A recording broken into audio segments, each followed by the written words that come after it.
Rescue operation para sa gagawin technical dive sa Taal Lake inaasahang isasagawa ngayong araw kaugnay sa kaso ng mga nawawalang sabungero. Chinese businessman na si Tony Yang na aresto ng mga tauhan ng Pasay Police kagabi. Vice President Sara Duterte pinaliwanag na para sa intelligence operations ang fictitious names para sa confidential funds.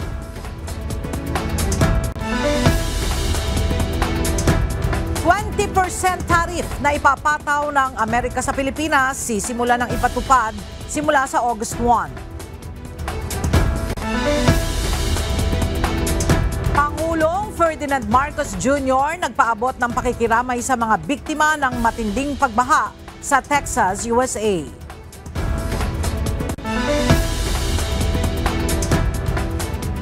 At dating South Korean President Yoon Suk Yeol balik kulungan matapos mabigyan ng warrant of arrest.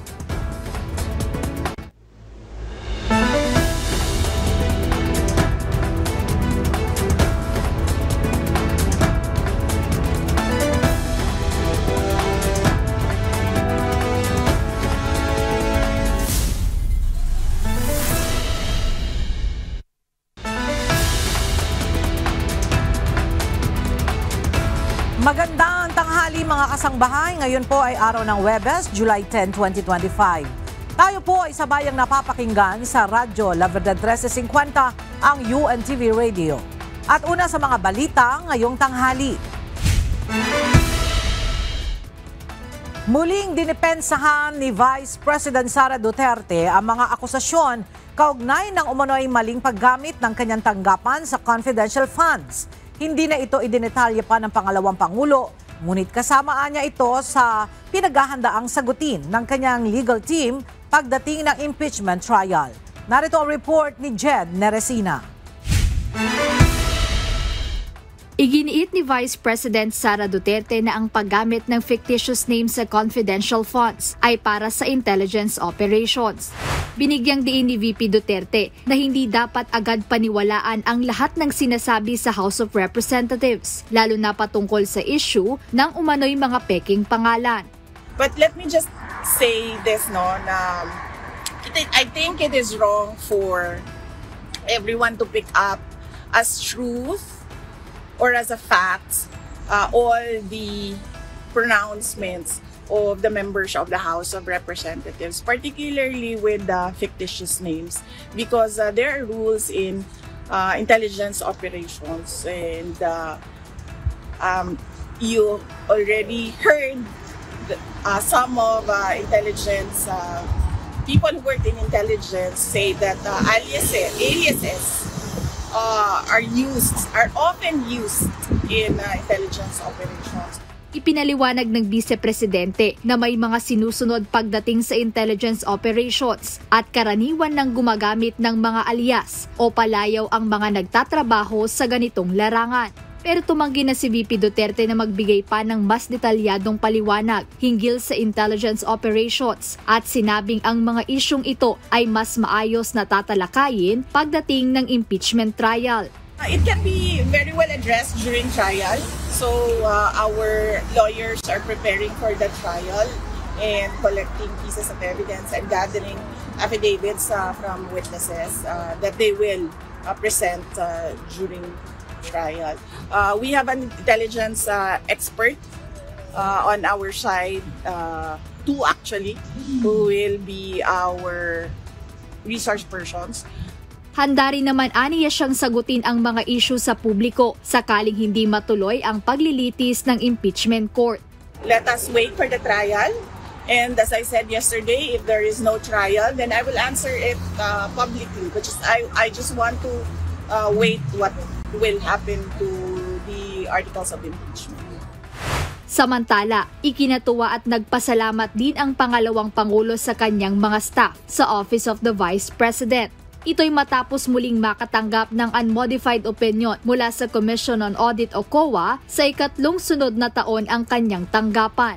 Well, it shows the transparency and accountability and the compliance of the Office of the Vice President with all the regulations required by law.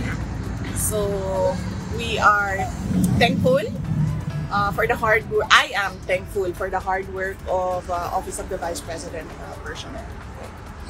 Gayunpaman, hindi na idinetalye ng pangalawang Pangulo kung saan gagamitin ng OVP ang karagdagang 170 million pesos na hiling para sa 2026 budget.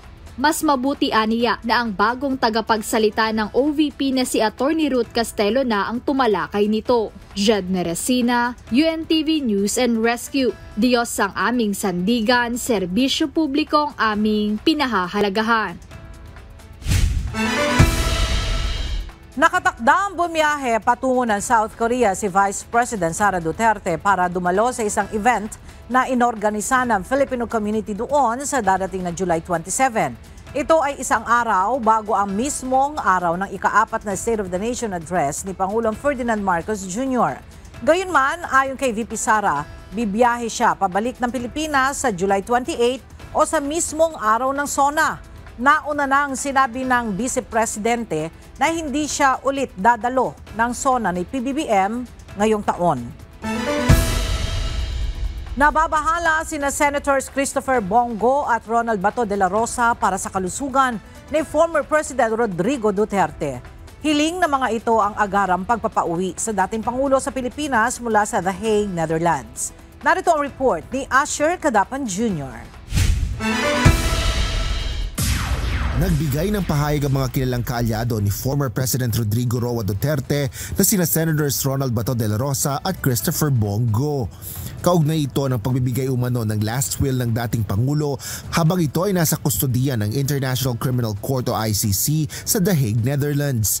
Kaugnay nito, iginitang dalawang miyembro ng Duterte 7 Block ang panawagan ng Senado para sa immediate repatriation o agarang pagpapauwi kay FPRRD sa pamamagitan ng isang resolusyon. It's expressing the sense of the Senate na gusto ng Senado na makauwi na si Pangulong Duterte dito sa ating bansa for reasons of sovereignty, reconciliation, if you want it to be also a factor, and also humanitarian consideration. Nakiisa po ako doon sa resolution na ifa-file or joint resolution with the Senator Robin Padilla and Senator Bato de la Rosa urging for the immediate repatriation ni Tatay Digong. Nagpahayag rin ng pag-aalala ang mga naturang mambabatas sa kondisyong pangkalusugan ng dating Pangulo. Well, hanggang speculation lang tayo as to his present health status, pero yun nga, sabi naman ni Ma'am Elizabeth Zimmerman, di ba? Na siya nagsabi doon na butot balat na daw. At payat. So, meaning, he's not in good health. And considering his age, very advanced na yun, 80 plus na siya eh. So, what do you expect? Nabalitaan natin, totoo po yun, na butot balat po siya dahil mismo yung isa sa mga anak niya, si Kitty, ay naikwento sa akin na habang minamasahe nila yung likod, talagang nawala na yung laman. Nakakalungkot, nakakaiyak po na dumating tayo sa puntong nagbibigay ng huling habilin ng ating pinakamamahal na dating Pangulong Rodrigo Duterte. Asher Cadapan Jr., UNTV News and Rescue. Diyos ang aming sandigan, serbisyo publiko ang aming pinahahalagahan. Muling inihain sa Kamara ang isang panukalang batas para gawing heinous crime o karumal-dumal na krimen ng extrajudicial killing o EJK. Layon din ito ang makakuha ng hustisya para sa mga biktima ng umano'y madugong drug war ng Administrasyong Duterte. Ang detalye sa ulat ni Rosalie Coz. Pinangunahan ni Manila 6th District Representative Benny Abante ang paghahain ng House Bill No. 1629. Ang panukalang naglalayong ipaliwanag, ideklara at patawan ng parusa bilang isang heinous crime o karumal-dumal na krimen ng extrajudicial killing o EJK. Una nang naihain ang panukalang batas noong 19 Congress kasunod ng investigasyon ng House Quadruple Committee o Quadcom sa EJK sa anti-drug war ng Duterte administration. Kasama ni Congressman Abante sa nag-file ng legislative measure ang iba pang leader ng House Quadcom. Sa ilalim ng panukala, pagkitil ng buhay ng walang pahintulot ng legal na proseso ng hukuman ang EJK. Magpapataw din ito ng habang buhay na pagkakabilanggo sa mga opisyal ng gobyerno, ahente ng estado o sino mang kumikilos sa ngalan ng pamahalaan na sangkot o naguutos ng ganitong uri ng pagpatay. Kung maisa sa batas, papatawan ng parusang habang buhay na pagkakabilanggo ang mapatutunayang nasa likod ng extrajudicial killing. Nagtatakda din ito ng monetary reparation para sa mga kaanak ng biktima ng EJK. Meron dong tinatawag na EJK board, di ba? Para meron tayong reparation sa mga biktima ng mga extrajudicial killings. Layon din ng panukalang makamit ang hustisya para sa mga biktima ng anti-drug war ng nakalipas na administrasyon. Rosa Licoz, UNTV News and Rescue. Diyos ang aming sandigan, serbisyo publiko ang aming pinahahalagahan. Isinusulong ng ilang kongresista na maisama sa aralin sa mga pribado at pampublikong paaralan ang kasaysayan ng West Philippine Sea Dispute at ang pagkapanalo ng Pilipinas sa 2016 arbitral ruling. Sa pamamagitan nito, mauunawaan ng mga kabataan ang kahalagahan ng pangangalaga sa ating teritoryo at pagsusulong ng international law. Ang detalye sa ulat ni Rosa Licoz. Inihain ng ilang kongresista ang House Bill No. 1625 upang maipromote ang kaalaman tungkol sa ipinaglalabang karapatan ng bansa sa West Philippine Sea. Layo ng panukalang batas na maisama sa aralin sa mga pampubliko at pribadong paaralan ang kasaysayan ng West Philippine Sea Dispute, gayon din ang naipanalong arbitral award ng Pilipinas laban sa China noong 2016. Maganda na ma-educate talaga mga kabataan. Sa murang edad, dapat marunong silang ipaglaban kung ano yung para sa kanila. Totoo, ito ay hindi lang isang lakbang para mapaalala sa lahat ang ating pinaglalaban, kundi para po ipakita sa ating pong mga mangingisda at mga apektadong mga komunidad na hindi nakakalimutan ng Kongreso ang ating responsibilidad na maging boses ng tao. Bukod dito, inihain din ng mga ito ang House Bill No. 1626, ang panukalang naglalayong ideklara ang July 12 bilang National West Philippine Sea Victory Day. July 12, 2016 ang katigan ng Permanent Court of Arbitration sa The Hague ang Pilipinas. Nakapaloob dito na walang 9-dash line ng China sa ilalim ng umiiral na batas ng United Nations Convention on the Law of the Sea o UNCLOS. July 12 is not just a date. Panahon na po para pagdiwang natin ang ating pagwagi doon sa The Hague, hindi lang sa korte, kundi sa puso ng bawat Pilipino. Samantala, inihain din ng grupo ang House Resolution No. 39 na layo namang hikayati ng Department of the Interior and Local Government na repasuhin at imbestigahan ang Sister City at Sister Province Agreements sa pagitan ng China at Pilipinas. Ito ay dahil na rin sa mga ginagawang aksyon ng China sa West Philippine Sea na taliwas sa mga kasunduang ito. Maganda makita din natin yon dahil marami tayong nakukuha mga balita na parang ginagamit nila ito para sa kanilang sariling interest. Kasabay ng mga inihaing panukalang batas at resolusyon, tinawag ng mga kongresistang ito ang grupo nila bilang West Philippine Sea Bloc sa Kamara. Rosa Licoz, UNTV News and Rescue. Diyos ang aming sandigan, serbisyo publiko ang aming pinahahalagahan. Kinumpirma ng Department of Migrant Workers na tuluyan ng lumubog ang bulk carrier na Eternity Sea na inatake ng mga rebeldeng Houthi malapit sa baybayin ng Yemen nitong Lunes. Samantala, 5 Pilipinong marino ang nasagip ng mga rescuer matapos makitang palutang-lutang sa dagat. Hindi naman mawawalan ng pag-asa ang pamahalaan na madagdagan pa ang mga nakaligtas. Narito ang report ni Ryan Lacanlale. Tuluyan ng lumubog ang MV Eternity Sea kahapon, pasado 1:00 ng hapon oras sa Pilipinas. Ito ang kinumpirma ni Department of Migrant Workers Secretary Hans Leo Kakdak matapos ang pulong kasama ang ship owner at manning agency. 5 Pilipinong crew ang nasagip sa insidente. Kabilang na ang kapitan ng barko habang patuloy namang hinahanap ang iba pang nawawala. Nagkaroon na ng mga ulat, informal muna na ang barko ay lumubog. At agad meron kaming scheduled meeting with the ship owner, so pina-fast track namin yung meeting na yon at nakipag-usap kami. At doon nga na kumpirma yung from the ship owner na lumubog yung Eternity Sea.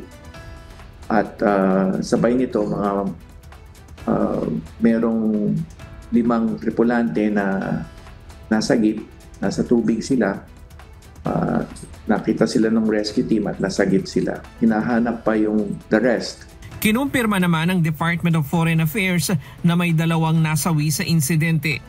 Malaki rin ang posibilidad na mga Pilipino ito dahil 21 sa 22 na tripulante ng barko ay mga Pinoy. Bago tuluyang lumubog ang barko, 2 private security firms ang inatasan ng ship owner para magsagawa ng rescue operations. Gayunman, tumagilid na ang MV Eternity Sea matapos ang pag-atake ng mga rebelde.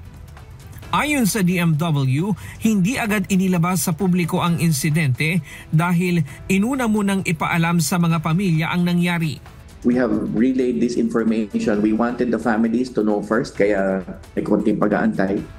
Kaya pinulong namin for a third time yung mga families at inilahad na namin itong mga linalahad namin sa inyo ngayon. And what we're doing now also is conducting personal visits on the families.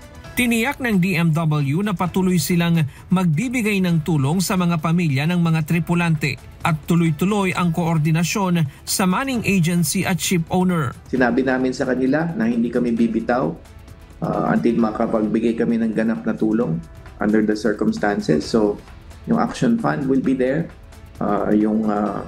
Yung other forms of assistance both from the DMW and the OWA side. Sisikapin din ng DMW na makausap ang 5 nasagip upang malaman kung ano talaga ang nangyari bago tuluyang lumubog ang barko.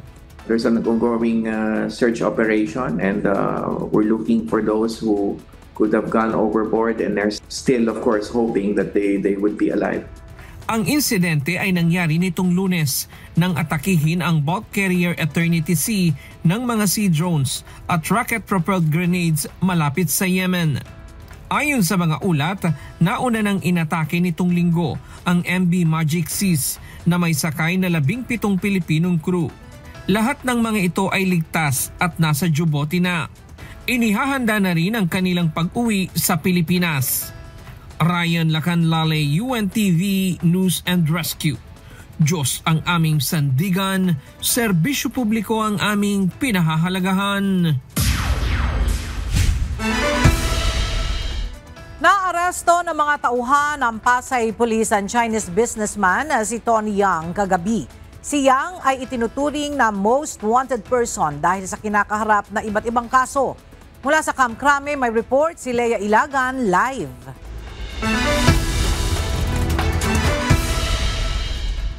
Lea, ano-anong mga kaso ang kinakaharap nitong si Tony Yang? Magandang tanghali sa iyo, Ella. Mga kasong falsification of public documents, perjury at maging paglabag sa paggamit ng mga aliases. Si Xian Xing Yang ay mayroong mga alias na Antonio Lim E. Maestrado, Antonio Lim aka Tony Lim at alias Tony Yang ay naaresto sa ng Pasay Police alas 6:30 sa gabi sa isang gusali dyan sa William Street, Barangay 13, Pasay City. Ella, si Yang ay kasama sa iniimbestigahan ng Senado doon kaugnay sa operasyon ng illegal na pogo sa bansa.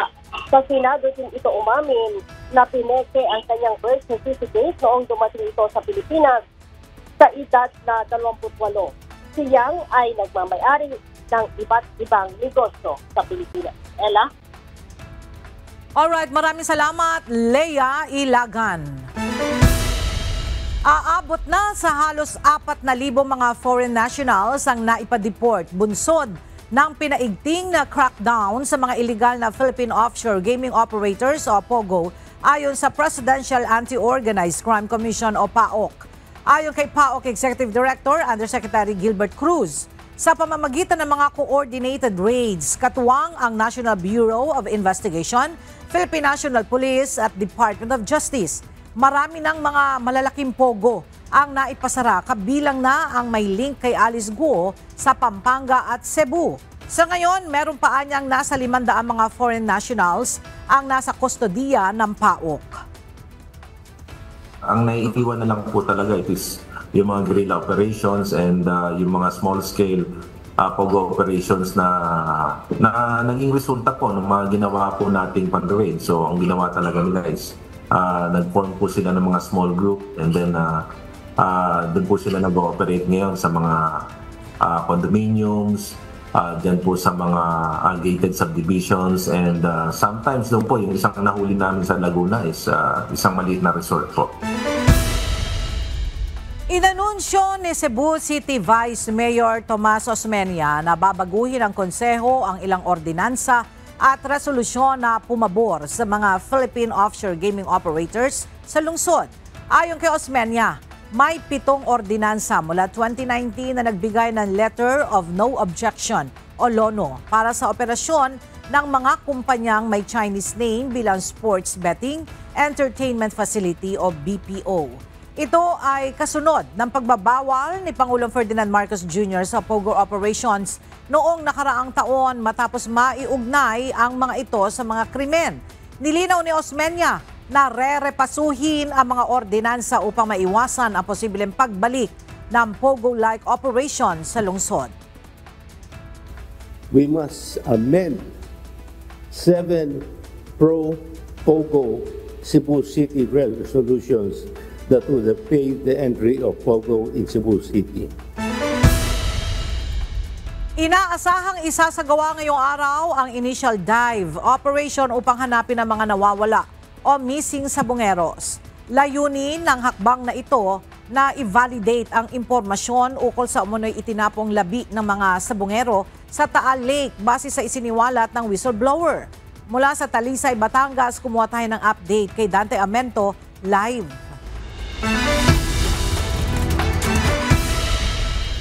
Dante, ano na ang update dyan sa gagawin technical dive operation ng mga otoridad at sino-sino ang mga kasama dyan? Magandang tanghali. Ella, inaasahan nga natin na ngayong araw ay susubukan ng ating mga autoridad itong initial and exploratory dive dito sa Taal Lake, kung saan sinasabi nga ng isa sa mga suspect sa pagkawala ng missing sabongeros na dito umano itinapon ang mga labi ng mga nawawalang personalidad. Sa isiniwalat ng whistleblower na si Julie Patidongan alias Totoy, sa Taal Lake umano itinapon ang mga missing sabongero. Bilang paghahanda sa operasyon, nagkaroon kanina ng briefing ang mga otoridad sa pangunguna ng Department of Justice o DOJ na siyang lead agency sa operasyon kasama ang Philippine National Police, Criminal Investigation and Detection Group o PNP-CIDG at Philippine Coast Guard. Batay sa abiso ng DOJ, kaninang alas 10 ng umaga sana magsisimula itong dive operation. Pero sa ngayon ay wala pa tayong impormasyon kung matutuloy ba ito o hindi. Sinabi rin kasi ng Department of Justice na depende rin sa panahon kung makapagsasagawa ng technical dive operation. Layo ng operasyon na ito na i-validate o malaman kung gaano ba katotoo ang isiniwalat ng witness na itinapon nga ang mga labi ng missing sabongeros sa Taal Lake. Nais din alamin ng mga otoridad ang lawak ng lugar na sakop ng technical dive operation at ang kondisyon ng tubig. Gayon din ang lalim ng tubig kung kaya ba ito ng human divers at ang posibilidad ng pagde-deploy ng remotely operated vehicle o ROV ng Philippine Coast Guard. So sa ngayon, Ella, ay kaya nang nabanggit natin kanina, naghihintay pa tayo. Wala kasi tayong access kanina, Ella, sa nagiging briefing ng mga otoridad. Interagency briefing ito ng PCG, DOJ at gayon din ng PNP-CIDG. So kung makikita mo, Ella, napakalawak nitong Taal Lake at batay sa nakuha nating impormasyon, ang maximum na deep o itong lalim nitong lawa na ito ay 200 meters. So gaya ng nakuha rin nating impormasyon, yung ganong kalalim ay maaring hindi kaya ng mga diver. So, posibleng gagamit sila ng mga equipment tulad ng water drone para makita man lamang kung ano ang nasa ilalim nitong lawa. Yan man ang ating update mula dito sa Talisay, Batangas. Balik sa iyo, Ella. Dante, ano ang tinitingnang time frame dyan sa ginagawang technical dive operation? Ella, sa ngayon, wala pa tayong impormasyon kung gaano katagal isasagawa ang technical dive operation. Kung sakasakaling matutuloy nga itong operasyon sa ngayon, Ella. Ang sinabi kasi dito ng DOJ, initial pa lamang. Ibig sabihin, titingnan pa lang nila kung pwede ba na makapagsagawa ng technical dive. Lalo na nga, considering napakalalim nitong lawa na ito. At ang isa sa nabanggit din ng DOJ, Ella, meron silang ground zero na kung saan po pwedeng makapagsimula kung saan itong technical dive. Mayroon daw palaisdaan na sinasabi nga ng DOJ. Mayroong isang kontraktor kung saan dinadala yung mga missing sa bungero. Buhay pa raw ito. At yung kontraktor, pag dinala doon pag nadala na sa kontraktor, maaaring doon na nangyari yung pagpatay doon sa mga biktima. So sa ngayon, aalamin natin kung saan ba dito, parte ng lawa na ito, itong sinasabi nga ng DOJ na palaisdaan na magiging pinakasimula ng kanilang paghahanap sa mga nawawalang sa bungero. Ella. Dante, alam naman natin na maulan ngayon, weather lang ba ang challenge ngayon dyan o may iba pang tinitingnang hamon sa ginagawang technical dive operation? Ella, sa pahayag ng DOJ, ang tinitingnan nila ay weather. Pero so far sa ngayon, makita nyo naman, wala tayong naranasang mga pag-ulan. Pero dito, sa lawa mismo, makita natin yung current, yung malakas. Alamin natin kung isa rin ba yan sa mga consideration ng ating mga diver dito sa kanilang gagawing operasyon. Ella. Alright, maraming salamat, Dante Amento. Ipiniliwanag ng Department of Justice o DOJ na maaari pa ring magkaroon ng conviction o hatol kahit na hindi makita ang katawan ng mga nawawalang sa bungero. Paliwanag ni DOJ spokesperson Attorney Miko Clavano, kailangan lang mapatunayan sa korte ang pagkamatay ng mga ito. Marami rin anyang paraan para mapatunayan ang fact of death. Kabilang na rito ang larawan o video ng pagpatay na maaaring mag-establish dito. Magsasagawa ng voter registration ang Commission on Elections o COMELEC sa susunod na buwan mula August 1 hanggang 10. Magkakaroon din ng pilot testing ng Register Anywhere at Anytime project sa National Capital Region. Narito ang report ni Dante Amento. Nagpasya ang Commission on Elections o COMELEC and Bank na magbukas ng voter registration o pagpaparehistro sa darating na August 1 hanggang 10 ngayong taon sa buong bansa. Ito ay paghahanda sakaling matuloy ang pagdaraos ng barangay at sangguniang kabataan elections sa BSKE sa December 1. Paliwanag ni Chairman George Erwin Garcia, kapag matutuloy ang BSKE at hindi sila nakapagparehistro ay hindi makaboboto ang mga edad 15 taon hanggang 17 taon sa SK. Ito pong pagpaparehistro, inuulit natin, August 1 and 10 ay gagawin natin para po magkaroon tayo ng mga botante, lalo na sa SK na 15 to 17 years old na boboto para sa barangay and SK elections ng December 1. Pwede ring magpa-reactivate ang mga deactivated voter na hindi nakaboto sa dalawang magkasunod na halalan. Dagdag pa ng komisyon, gagawin nila ang pilot testing dito muna sa National Capital Region ng Register Anywhere and Anytime project. Ito ay programa ng COMELEC na kahit anong oras at kahit taga-saan ay maaring magparehistro. Maglalagay ng mga booth sa mga matataong lugar kahit gabi tulad ng ospital, paliparan at terminal.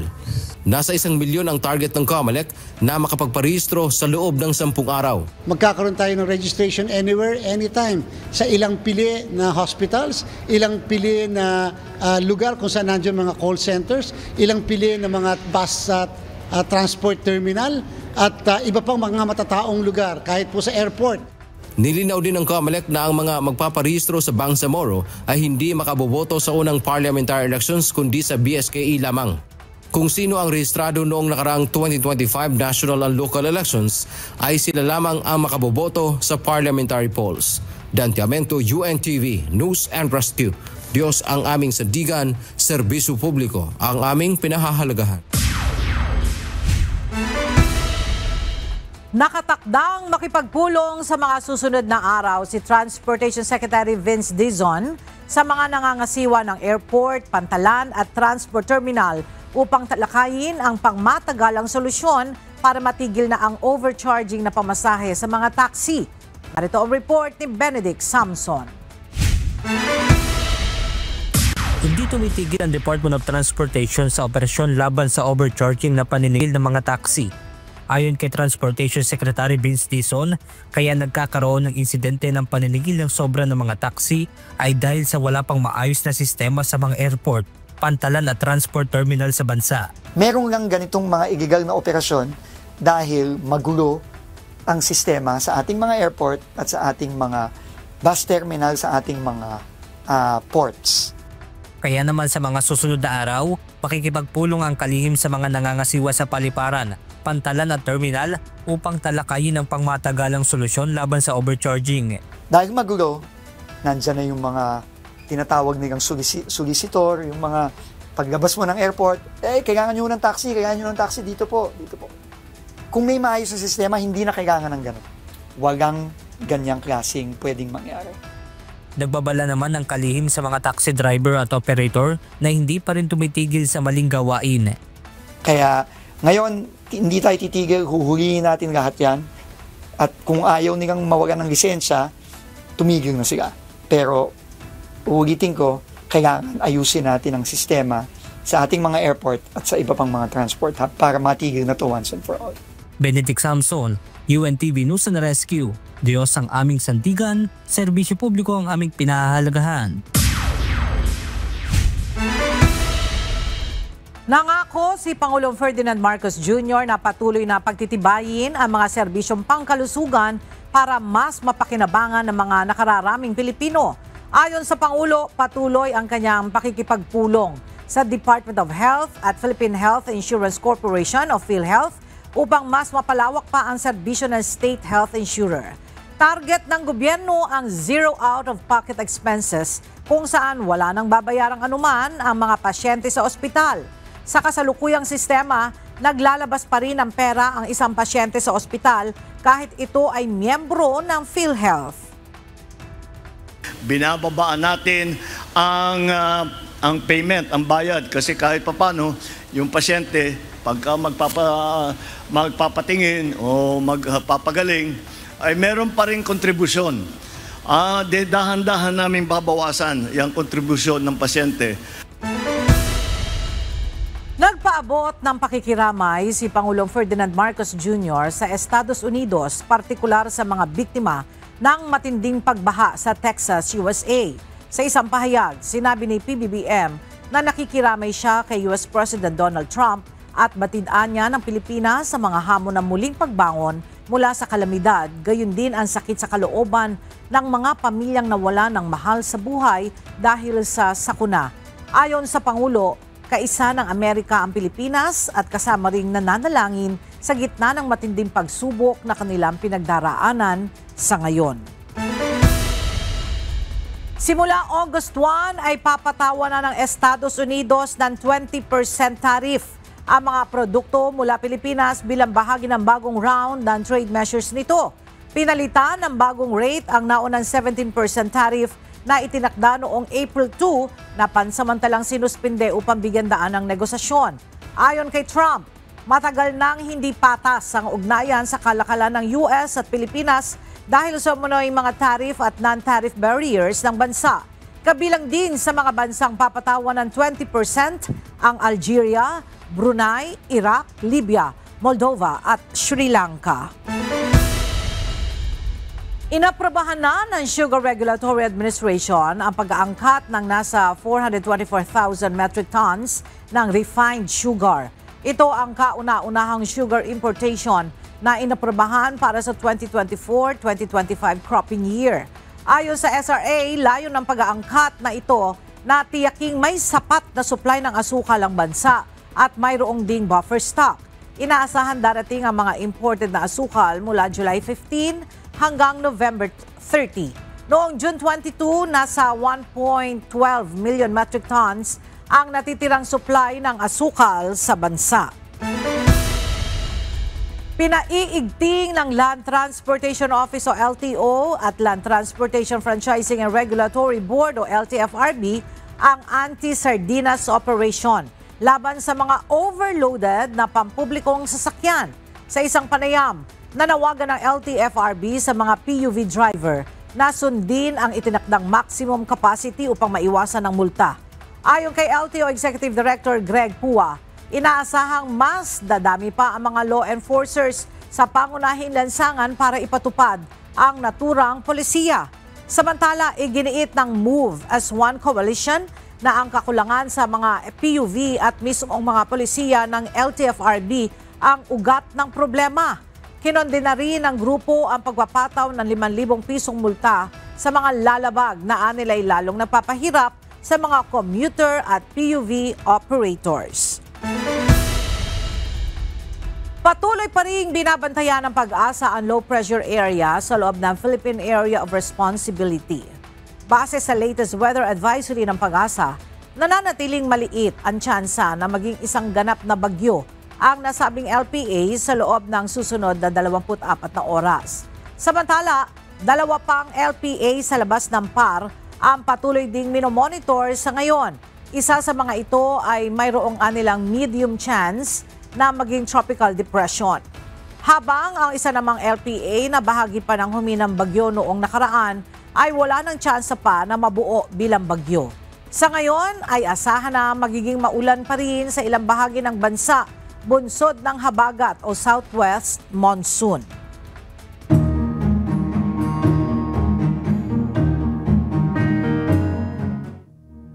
Umabot na sa mahigit 170 mga pamilya sa Cordillera Administrative Region ang naapektuhan ng pinagsamang epekto ng nakaraang bagyong Bising at Habagat. Ayon sa pamunuan ng Department of Social Welfare and Development Cordillera, nahatiran na ng tulong ang mga pamilyang apektado ng kalamidad. Mula sa Baguio City, may report si Grace Doctolero live.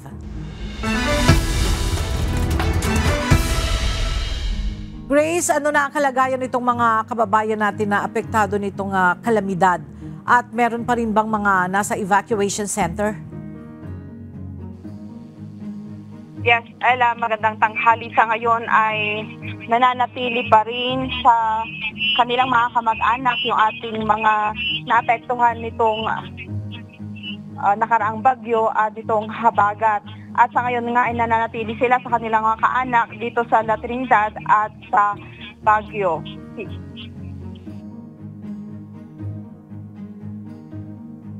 Nagpahatid ng agarang tulong ang Department of Social Welfare and Development Field Office Cordillera Administrative Region sa pamamagitan ng SWAT Benguet sa mga pamilyang apektado ng bagyong Bising at pinalalang habagat sa bayan ng Itogon, Benguet.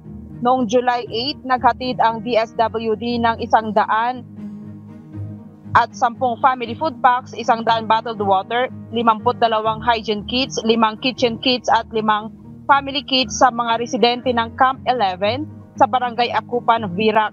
Noong July 9, ipinagpatuloy ang pamamahagi sa Camp 11 at Camp 3 kung saan karagdagang 238 family food packs, 133 bottled water at 4 na hygiene kits ang naipamigay. Ayon sa ahensya, umabot sa 178 pamilya o 335 individual ang apektado sa 8 barangay sa Benguet at Baguio City dahil sa pinagsamang epekto ng bagyo at habagat. Patuloy din ang monitoring sa mga barangay na landslide-prone areas at low-lying areas. Yung sunod-sunod din po na landslide sa Ifugao, although ang mga yun po ay recorded na along the road po ang mga ito, pero still meron din pong na-monitor na may mga affected din po na residences. Sa Itogon pa lamang 116 na pamilya o 273 na katao ang naapektuhan. Karamihan ay mga manggagawang minero o nasa mga lugar na hindi agad madaanan dahil sa mga landslide prone area. May mga 18 pamilya o 67 individual ang sapilitang lumikas sa kasalukuyang nakitira sa mga kamag-anak o kaibigan. Umabot na sa halagang 391,454.20 ang kabuuang naipagkaloob na tulong ng DSWD hanggang July 9. Patuloy ang pamamahagi ng mga pagkain at non-food items kasama ang mga opisyal ng barangay. Ongoing na po ang ating preposition to our regional as well as our satellite warehouses and the LGU warehouses. And in case po na kumulang ang ating 52,000 as of today is continuous naman po ang ating request for augmentation from the National Resource Operations Center in Central Office po. Mananatiling nakaalerto ang DSWD CAR sa panahon at nakahanda ang ahensya na magbigay ng dagdag na tulong kung kinakailangan. Samantala, dahil sa masamang panahon, puspusan ang clearing operation ng natumbang puno sa junction ng Cannon Road at Military Cut-Off Road sa Baguio City. Ito'y matapos matumbang isang puno bandang alas 4 ng madaling araw. Dahil dito, isinara muna sa trapiko ang kalsada at pinapayuhan ang ibang motorista na dumaan sa iba pang alternatibong ruta. Dahil pa rin sa masamang panahon, sinuspinde ng pamahalaang bayan ng La Trinidad sa Benguet ang klase sa pribado at pampublikong paaralan sa kanilang lugar mula kinder hanggang senior high. Ella, sa ngayon nga ay nakakaranas tayo naman dito sa Baguio City ng mga pabugso-bugsong mga pag-ulan at makapal na hamog dahil nga nitong masamang panahon. Yan muna ang balita mula dito sa Baguio City. Balik sa iyo, Ella. Maraming salamat, Grace Doctolero. Nasa 30 estudyante ang sakay ng isang rural bus na nahulog sa Pampang sa Dumingag, Zamboanga del Sur, pasado alas 8 ng umaga kanina. Mula sa bayan ng Sindangan, Zamboanga del Norte, ang bus na patungo sana ng Pagadian City nang maaksidente ito pagdating sa Purok 4, Barangay Mahayahay sa bayan ng Dumingag, Zamboanga del Sur. Patuloy pang inaalam ng mga otoridad ang sanhi ng insidente kabilang ang ulat ng pagkasawi ng isa sa mga sakay ng bus. Sinasabing karamihan sa pasahero ay mga estudyante na sasailalim sana sa pagsasanay ng ROTC sa Pagadian City. Nagpapagaling na ngayon sa ospital ang isang tripulante na nagtamo ng sunog sa katawan matapos na sumiklab ang apoy sa isang barge sa Barangay San Isidro, Santo Domingo, Albay kagabi. Bagamat hindi pa natutukoy ng mga otoridad ang sanhi ng sunog, nagtulong-tulong na ang Bureau of Fire Protection, Santo Domingo, Philippine National Police at Emergency Response Team para maapula ang apoy. Pasado alas 7:55 kagabi nang idineklara ang fire out sa insidente.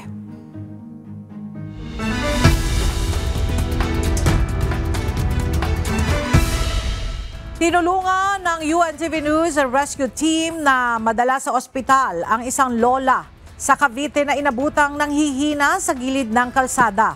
Samantala, isang babae rin sa Cavite ang sinaklolohan ng UNTV rescue team na nakaranas ng hirap sa paghinga. Narito ang report ni Leslie Widem.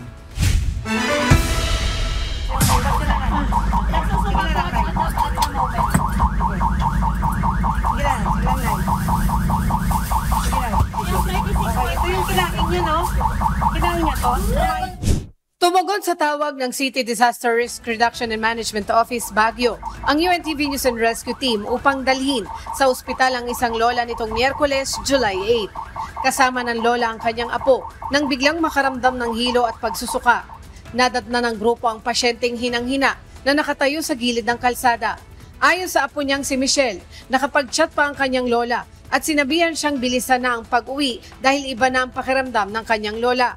Nay, History daw siya ma'am ng hypertension. Oo, sige po. Marami siyang kinig. May kasama po siya? Sino po? Sila. Nay, sige Nay, dito tayo na ha. Nay ha. Hakbang po, hakbang. Tiga po kayo dito. Teka lang. Kamusta po kayo, Nay? na bilang Ay, sige. Sige na, relax kayo na ha. Nay, tingnan ko lang ha. Prepare. 1 to 2 seconds. Agad na inassess ng UNTV News and Rescue Team si Lola at kinuna ng vital signs, pinakalma. Saka dinala na ang pasyente sa Baguio General Hospital. From UNTV po, ma'am. May dadalhin po kaming patient, medical po ang case niya, hypertension and dizziness and weakness po. Okay na, Nay? Nakita ko po kumain siya ng rice tapos dragon fruit lang po. Rice lang tapos dragon fruit. Sige, Nay. Higa niyo, Nay. Ito na yan para hindi nyo naamoy yung suka, Nay, ha? Ilang minutes na para i-check natin BP ulit. Sa Cavite, Plaza po. Plaza 6100. Kakaliwa sa plaza? Opo, kakaliwa sa plaza. Saan ang plaza? Ito, plaza na to ah. Opo, dyan po kayo kakaliwa. nagbibigay pa ng direksyon ang pasyenteng ito kung saang ospital siya dadalhin dahil sa mabilis na pagtibok ng puso nito. Sa Carsigma Gymnasium, Cavite, Biyernes, July 4. Napag-alam ang isang nurse ang 35 anyo sa babae at lumapit sa nakastandby na UNTV News and Rescue Team dahil nahihirapan na siyang huminga dahil sa sakit niyang hypothyroidism. Ini-assess siya ng responder at kinuna ng vital signs.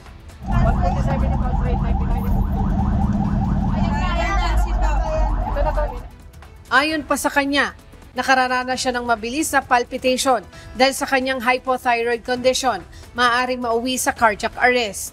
Nilagyan rin ng oxygen ng pasyente para makatulong na umayos ang pakiramdam sa dinala sa pagamutang bayan ng Carmona para sa karagdagang atensyong medikal. Leslie Widem, UNTV News and Rescue. Diyos ang aming sandigan, serbisyo publiko ang aming pinahalagahan.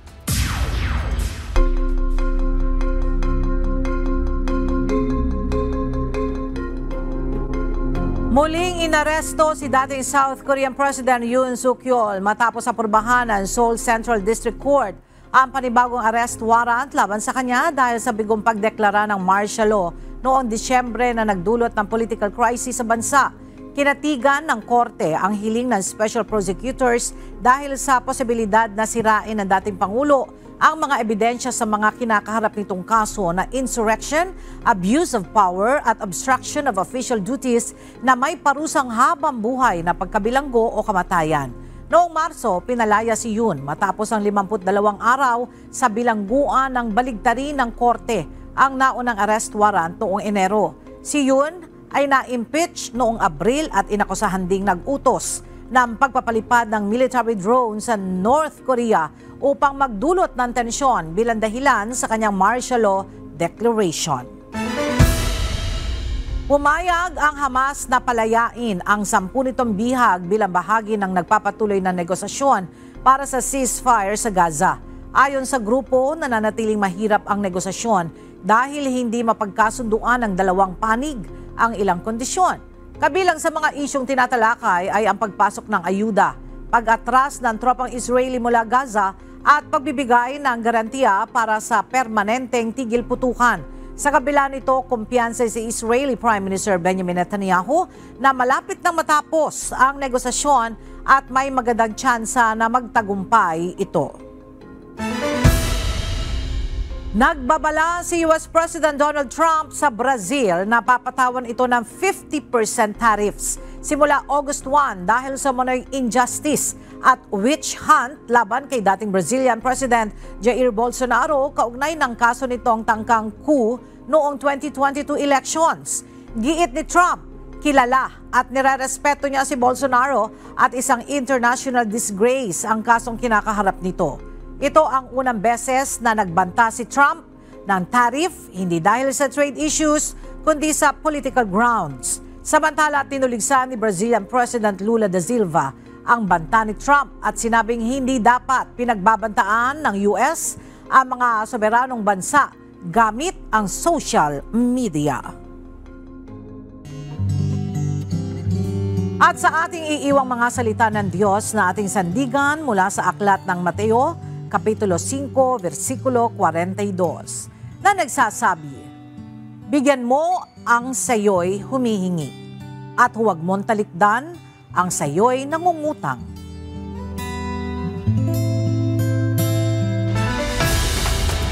At yan ang mga balita ng aming tinutukan at inaksyonan. Dahil sa aming pagbabalita, una ang pagkalinga sa kapwa.